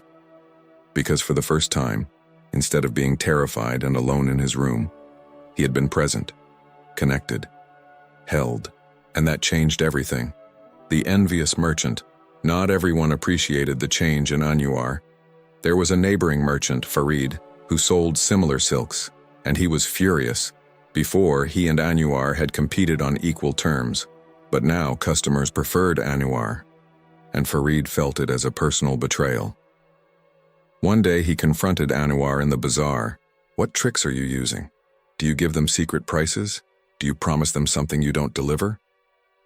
Anwar looked at him without defensiveness. "I use no tricks, Farid. I only try to be present with each customer." "Lies. There is something more. No one changes like that overnight." And there was rage in Farid's eyes. Rage that came from years of competition, of comparison, of feeling less than. Anwar could have answered with rage as well. He could have said, "It is not my fault your customers prefer me." But instead he did something unexpected. He invited Farid for tea. "I don't want your tea," spat Farid. "I know," said Anwar softly, "but I offer it to you anyway." Something in Anwar's tone disarmed Farid. Grumbling, he accepted.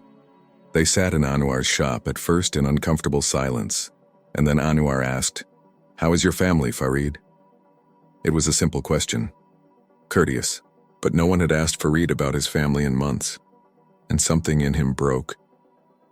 "My son is sick," he said finally, his voice trembling. "The doctors don't know what is wrong, and I am desperate. That is why I need the business to work. That is why it enrages me when I see you succeeding and I am not." Anwar listened, really listened, without judging, without advising, without comparing his pain with the pain of others. Just listened. And when Farid finished speaking, there were tears in his eyes. "Forgive me," he said. "I should not have spoken to you like that. I am frustrated, afraid." "You have no need to ask forgiveness," answered Anwar. "Fear makes us say things we do not truly feel." And then he did something more unexpected. "If you need help with your son's medical expenses, let me know. Not as a loan, as a gift." Farid looked at him incredulous.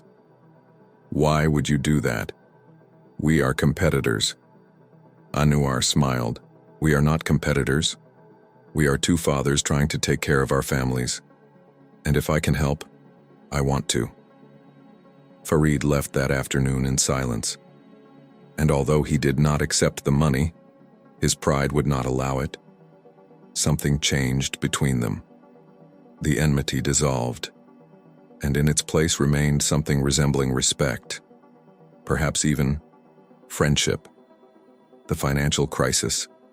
3 months later, a crisis arrived.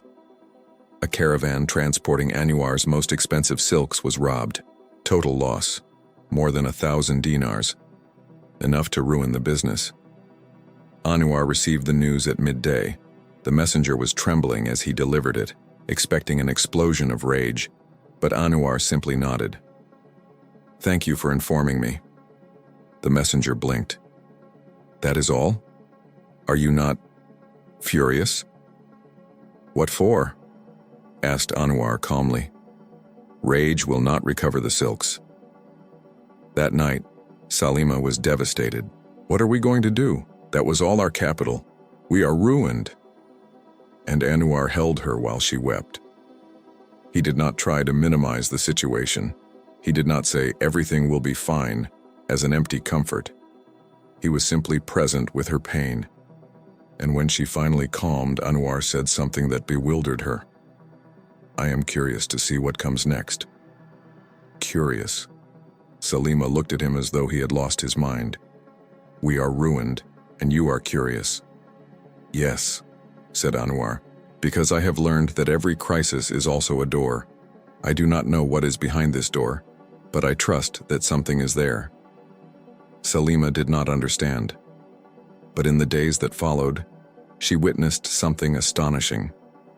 When news of the robbery spread through the bazaar, something unexpected happened. Anwar's customers, especially those he had treated with generosity, began to come, not to demand refunds, to offer help. Rashid, the merchant who had once come furious about the faded silks, was the first. "I heard what happened. Take this." He handed him a pouch with 100 dinars. "I cannot accept this," said Anwar. "You gave me free silks when I came with rage. Now it is my turn." Then came the older man Anwar had saved from public humiliation. 50 dinars. "It is what you paid for me. Now I return it." Then Yusuf, the anxious young man who had learned to sit in silence. "I don't have much, but here are 20 dinars for teaching me peace." One by one they came, not all with money, some with food, others with offers of work, others simply with presents. And at the end of 2 weeks, Anwar had not only recovered the loss, he had gained something more valuable. He had confirmed something Rumi had told him. The universe takes care of those who live from the heart. Not as a magical promise, but as a principle of reciprocity. What you give returns, sometimes in ways you never expected. The master, without wanting to be one after that event, something changed in how people saw Anwar. He was no longer just the kind merchant. He was something more. People began to call him Sheikh Anwar, although he never asked for that title. "I am not a sheikh," he would protest. "I am only a merchant who learned to be present." But titles are not asked for. They are given. And people needed a word for what they felt in his presence. One day, a group of 5 men came to his shop. "We want to learn what you know," they said. "I know nothing special," answered Anwar. "Then we want to learn not to know," they insisted, and Anwar laughed, because that answer was perfect. Not knowing, being empty, being receptive. That was exactly what it was all about. "All right," he said finally, "but I am not going to teach you. I am only going to be with you." And so began what would eventually be known as Anwar's Circle. It was not a formal school. There was no curriculum, no levels or certifications, just people sitting together. In silence sometimes, in conversation sometimes, but always from presence. The rules were simple. Arrive as you are, without pretensions. Speak from truth, not from what you think you should say. Listen without judging. There is no guru, only companions on the path. And something magical happened in those gatherings. People who arrived burdened, with anxiety, with pain, with confusion, left lighter. Not because Anwar gave them answers, but because the space itself, that field of shared presence, was healing. The woman who could not forgive. One night a woman named Layla came to the circle. She had heard of Anwar. She had come with skepticism, but also with desperation. "My husband betrayed me," she said when it was her turn to speak. 2 years ago, and I cannot forgive him. I have tried, but every time I see him I feel rage, resentment, hate. Everyone tells me I must forgive, that it is the right thing, that it will set me free. But I cannot, and now I feel guilty for not being able to forgive. So not only do I carry the betrayal, I carry the guilt of not being able to get over it. There was silence in the circle, and then Anwar asked something unexpected. "Who said you must forgive?" Layla blinked. "Everyone. My family, my friends, the imam." "And what do you feel?" "I feel that if I forgive, it is like saying what he did is all right. Like betraying myself." Anwar nodded. "Then do not forgive." The entire circle was stunned. Was forgiveness not what all spiritual teachers taught? But Anwar continued. "Forgiveness cannot be forced. It is like fruit. It can only ripen in its own time. If you pick it before it is ready, it will be bitter. Right now, you are in rage, and that rage has something to tell you, something to teach you." "What can rage teach me?" asked Layla with tears in her eyes. "The rage is telling you I was betrayed and that hurt, and my pain matters. That is a truth you need to honor. The problem is not the rage. The problem is that you feel guilty for the rage, and that guilt is what keeps you trapped. What if instead of trying to forgive, you simply allowed yourself to feel what you feel, without judging it, without rushing it, without comparing yourself to what you should feel?" Layla wept. She wept for the first time without shame, without feeling she was doing something wrong. And in that weeping, something began to soften.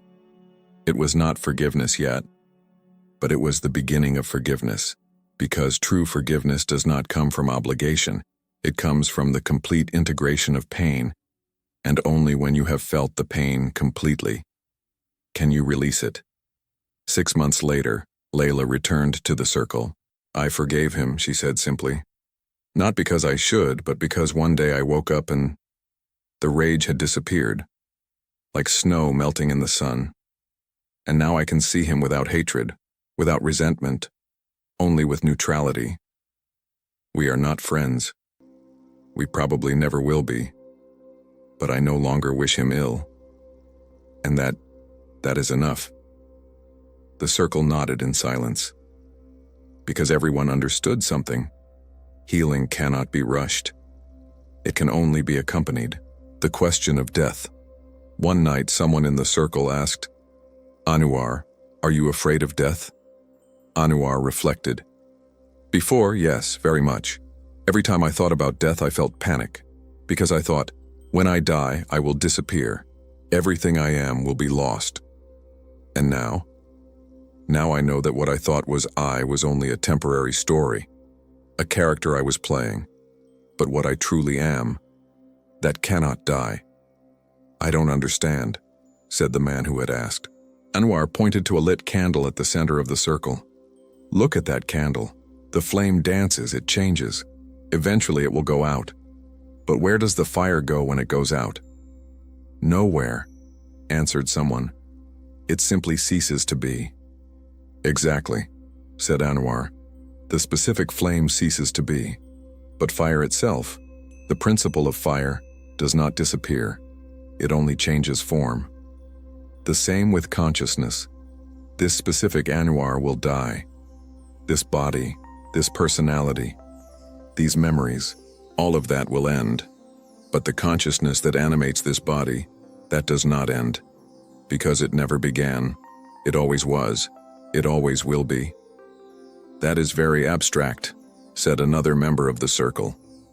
"It is," agreed Anwar. "But there is a way to know it directly. In deep meditation, when thought stops completely, what remains?" "Nothing," someone answered. "No," Anwar corrected. "Presence, pure consciousness. formless being, and what remains has no age, no history, no beginning and no end. It is what you always were before taking this human form, and it is what you will continue to be when this form dissolves. There was a long silence as the circle absorbed this, and then someone asked, "So death is going home?" Anwar smiled. "Exactly. It is dropping the disguise and remembering who you were before dressing up." The first anniversary. 1 year after his return from Kenya, Anwar did something special. He returned to the tavern where he had met Rumi. Salima asked if she could accompany him, but he declined gently. "This is a journey I need to make alone." He walked for 3 days, but this time not without water, not without food, not seeking to die. This time he walked from choice, not from desperation. And the road felt completely different. Before, every step was heavy, laden with guilt, confusion, desperate searching. Now, every step was light. Every step was sufficient in itself. He was not trying to get anywhere. He was only walking. When he arrived at the tavern, it was exactly as he remembered it. Abandoned, dusty, silent. He entered, and he sat in the same place where he had sat 1 year before. The place where Rumi had asked him, "Why do you seek to die when you have not yet learned to live?" And Anwar wept, not from sadness, from gratitude. Because 1 year ago, he had arrived here as a broken man, and he had left as no one. He had died to who he thought he was, and had been born as what he truly was, pure presence temporarily taking the form of Anwar. He sat in silence for hours, doing nothing, seeking nothing, expecting nothing, just being. And in that silence, he felt something. A presence, not physical, but undeniable. It was as though Rumi were there, not his body, his essence. And Anwar heard, not with his ears but with his heart, a voice. "You see, I never left. I was always here. Because where you are, I am. Because we are not two. We never were two." The tears kept falling, and Anwar understood something final. There was no external master. There never was. Rumi had been a mirror reflecting what had always been inside Anwar. And now that Anwar had remembered, he no longer needed the mirror. He could be the mirror for others. The unexpected visit. When Anwar returned to Damascus, something extraordinary happened. Rumi was in his city, giving a public talk. Live from that remembering. The silent legacy years passed. Hassan and Amira grew up. The business prospered. The circle expanded. But Anwar never became a famous teacher. He never wrote books. He never founded a school. He never sought followers. He simply lived, present, awake, free. And that presence transmitted itself to his family, to his customers, to those who came to the circle, not through words, through being. Because awakening is not something that is taught. It is something that is contagious, like a candle lighting another candle, without effort, without force, simply through proximity. Hassan, now an adult, eventually took over the business. And although he never spoke explicitly about awakening or presence, customers noticed something in him, the same quality they had felt in his father. A stillness, a peace, a presence that needed no words. The legacy was not a formal lineage. It was a silent transmission, from heart to heart, from generation to generation. And Anwar, now an old man, observed all of this with deep gratitude, because he had learned the final secret. The true teaching does not come from sermons or scriptures. It comes from living the truth, completely, consistently, silently, and trusting that those who are ready will recognize it, not in your words, in your presence, and their own awakening will begin, not because you caused it, but because you simply reminded them of what they always knew. Before we move to the next chapter, There is a practice that Anwar developed that I want to share with you. Turn every ordinary act into a sacred reminder. When you wake, here I am again. Thank you for another day. When you walk, feel each step. Here, now. When you eat, taste completely. This is sacred. When you speak with someone, truly see them. God in disguise. When you sleep, everything is well. I can let go, not as obligation, as invitation, to live each moment completely, to be present in the ordinary, because in the ordinary fully lived is the extraordinary. Anwar had lived this way for 20 years. 20 years of presence, of practice, of remembering. 20 years of Baqa, permanence in God while living in the world. And now, an old man, with white hair and a tired body. He was ready for the final return. Not physical death, though that too would come soon, but the return to the deepest understanding of all, that there had never been a journey, that he had never been separate, that the seeker and the sought had always been one, and that everything, every moment of suffering, every moment of awakening, every moment of forgetting and remembering, had been perfect exactly as it was, because it was God's dance playing hide and seek with himself. And now it was time to reveal the ending of the game. Chapter 7. The return to the home you never left. A year passed. Anwar received a message. Rumi was coming to Damascus. His heart leapt. It had been so long since he had seen his master. Would Rumi recognize him? Would he see the change? Or would he discover that Anwar had returned to his old patterns? The day arrived. Anwar went to the place where Rumi would give a talk. There were hundreds of people, all seeking to hear the great poet. Rumi spoke for an hour. About love. About surrender. About dying before dying. And Anwar listened. But this time it was different. He was not listening from need. He was not listening, searching for something he lacked. He was listening from fullness. And Rumi's words resonated differently. Before, they were instructions for reaching something.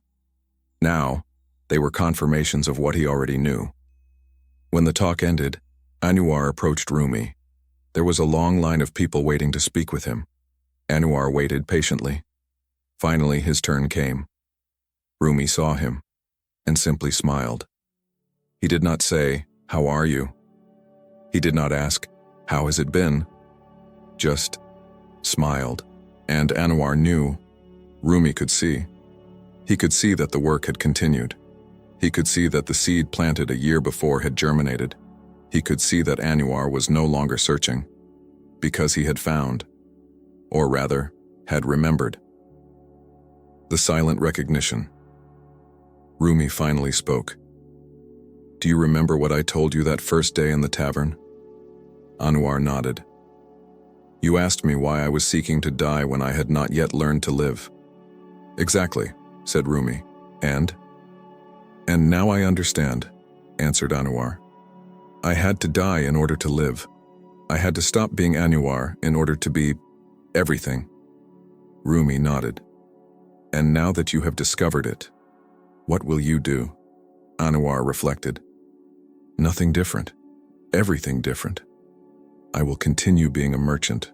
I will continue being a husband. I will continue being a father. But no longer from fear, no longer from need, from love, from presence, from freedom." Rumi smiled more broadly. "Then you have understood the deepest secret. You do not have to go anywhere. You do not have to become anyone special.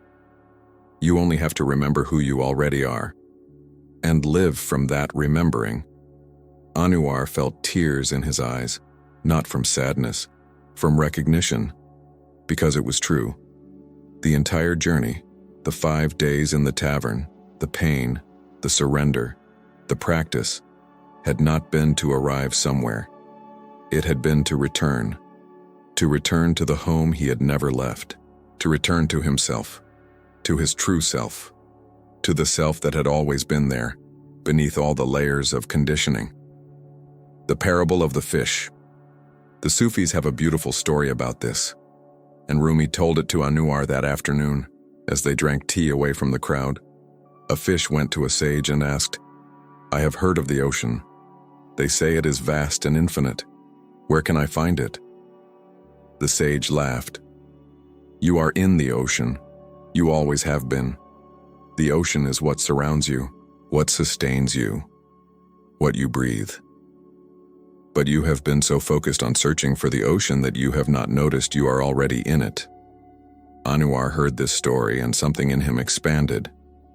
Then the entire search was unnecessary, completed Rumi, and absolutely necessary. How can it be both? Because without the search you would never have discovered there was nothing to search for. Without walking the path, you would never have discovered there is no path. Without trying to arrive, you would never have discovered you were already there. That is the final paradox of Sufism. The secret of tawhid. Rumi continued, "There is a concept in Sufism that very few truly understand, tawhid, absolute unity. Most interpret it as God is one, but it goes much deeper than that. Tawhid means that there is only one. Only one consciousness exists, one presence, one reality. And that reality is playing all the roles. It is the seeker, it is the sought, it is the seeking itself. It is Anwar, and it is Rumi, and it is every person in this bazaar, and it is the bazaar itself, and it is the air we breathe, and it is the breathing. Everything is that pretending to be this." Anwar felt vertigo hearing this. But if everything is one, why do we forget? Why do we suffer? Why do we seek? Rumi smiled with that mysterious smile. Because the one wanted to experience the return home. And to experience return, it must first experience departure. To experience remembering, it must first experience forgetting.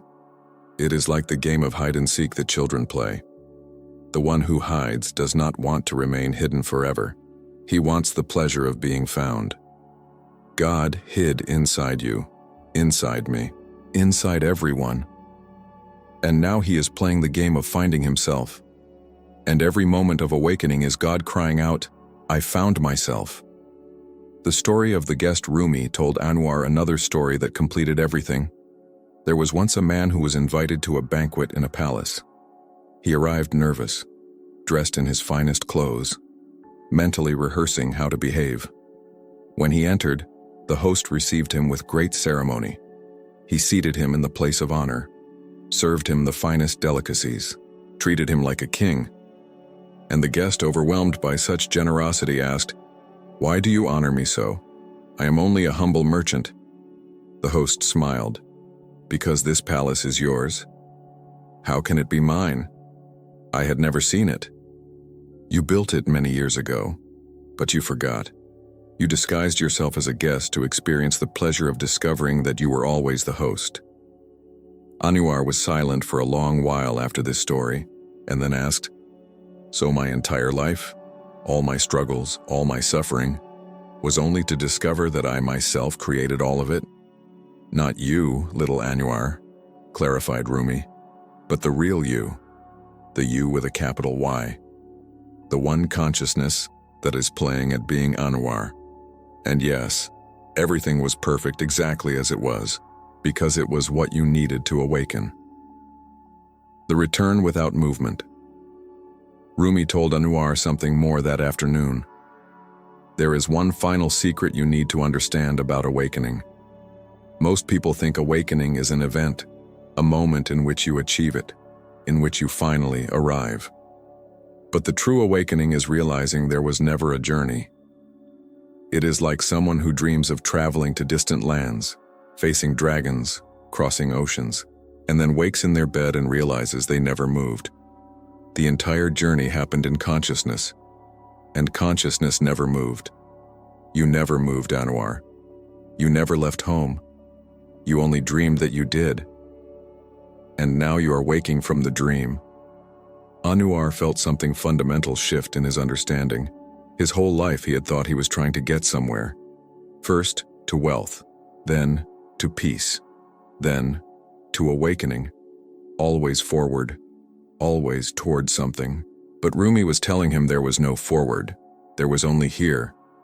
There had always only been here. And he was already home. He had always been home. He had only forgotten to recognize it. The 3 levels of understanding. Rumi explained, there are 3 levels of understanding in Sufism. The first is Islam, surrender, when you surrender to what is, when you stop fighting life. The second is Iman, faith, when you trust that everything is happening perfectly, even when you do not understand it. The third is Ihsan, excellence, when you live every moment fully conscious that you are in the presence of God, or better said, that you are the presence of God. Most remain at the first level. Some reach the second. Very few attain the third. But you, Anwar, have touched the third, and that is why you can live in the world without being of the world. You can have family, business, responsibilities, but none of those things possesses you, because you know who you truly are, and what you truly are cannot be possessed, cannot be limited, cannot be harmed. The farewell that is not a farewell. When the moment came for Rumi to depart, Anwar felt something strange. He did not feel sadness. He did not feel loss, because he now knew something he had not known before. Rumi would never leave. Not the external Rumi who would depart physically, but the inner Rumi. The presence, the transmission, that never leaves, because it is not out there, it is in here. It is your own presence recognizing itself. Rumi told him one final thing before departing. The true sign of awakening is not having mystical experiences. It is not seeing lights or having visions. The true sign is this: inner calm that does not depend on anything external. You can lose everything and still be at peace, because you know who you are, and what you are cannot be taken away. That is Baqa. That is freedom. That is love. Anwar bowed.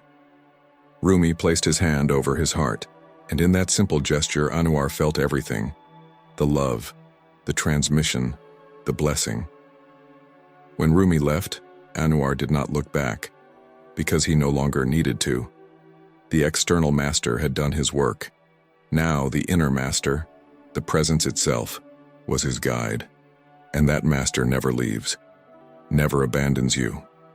It is always there, at the center of your heart, in the silence between thoughts, in the stillness that sustains all movement, waiting, always waiting, for you to remember. 20 years later, 20 years have passed since that final conversation. Anwar is now an old man. His hair is white, his body is tired, but his eyes shine with that light that only those who have seen possess, those who have died before dying, those who have crossed the threshold and returned. One afternoon, a young man arrives at his shop. He looks desperate, lost, searching. Anwar recognizes him immediately, because that young man is himself. 20 years before, the young man asks, "I have heard that you know something about awakening, something about finding peace. Can you teach me?" Anwar smiles. That smile he would recognize anywhere, the same smile that Rumi gave him 2 decades ago. "I cannot teach you anything," answers Anwar, "because you already know everything you need to know. You have only forgotten." The young man frowns, frustrated. "Then how do I remember?" Anwar points to an abandoned tavern at the end of the street. "Go there, sit in silence, and wait." Wait for what? Wait for the thirst to become stronger than the fear. And when that happens, everything will begin. The young man does not understand, but something in him knows. Something in him recognizes the truth in those words. He bows and leaves. Anwar watches him go and smiles, because the cycle continues, awakening calling to the sleeping, the ocean calling to the wave, God calling to God, in an eternal game of hiding and finding. The final return. Anwar closes his shop. He walks home slowly, and for the first time in months he returns to that abandoned tavern, the tavern where everything began, He sits in the same place where he sat 20 years ago, and he closes his eyes. And in the silence, he hears a voice, not external, internal, the voice of the presence itself. Welcome home, beloved. You never left. You were only playing at being lost. Was the game fun? And Anwar, for the first time in his life, laughs. He laughs truly. He laughs at the divine comedy of all of it, at how he had been searching for what he always had, at how he had suffered from feeling separate when he was never separate, at how he had tried to reach what he always was. And in that laughter, there is total freedom. The stars begin to appear in the sky. Night falls, and Anwar remains seated, not meditating, not searching, not doing anything, just being. And in that simple being is everything, the beginning and the end, birth and death, separation and union, forgetting and remembering, all dancing in the one consciousness, the consciousness that always was, the consciousness that always will be, the consciousness that you are. Epilogue, the eternal invitation. And now, to you who have listened to the end, this is not only Anwar's story, it is your story. Because you too have been searching for something you cannot name, searching for home, searching for peace, searching for love, searching for yourself. And what these words come to tell you is simple. Stop searching. Start remembering. Because what you seek is not in the future. It is not in some spiritual achievement. It is not in becoming someone special.